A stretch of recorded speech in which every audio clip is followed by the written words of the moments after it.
नमस्कार शेतकरी मित्रांनो, स्वागत आहे आपल्या हक्काच्या चॅनलवरती, ज्याचं नाव आहे आधुनिक शेती तंत्र मार्ग विकासाचा. शेतकरी मित्रांनो, सध्या कांदा लागवड झाली असून कांद्याचे पीक वाढीच्या अवस्थेत आहे. या अवस्थेत पिकाच्या मुळांचा तसेच पातींचा विकास होणे गरजेचे आहे. आजच्या व्हिडिओमध्ये आपण कांदा पिकातील पातींची संख्या वाढवण्यासाठी एक फवारणी बघणार आहोत.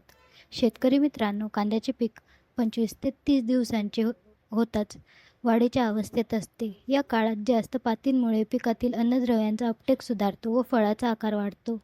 कांद्याचे पीक 25 ते 30 दिवसांचे होताच ही फवारणी आपण करावीत. पातींची संख्या वाढवण्यासाठी कांद्याला फॉस्फरसची पूर्तता करावी. यासाठी यारा कंपनीच्या सेनिफोस या लिक्विड फॉस्फरसचा 40 मिली वापर करावात.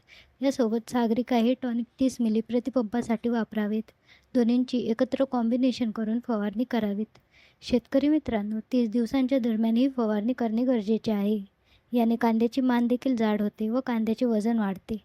माहिती आवडल्यास व्हिडिओ लाईक करा व अशा नवनवीन माहितीसाठी आधुनिक शेती तंत्र या चॅनलला सबस्क्राईब करा.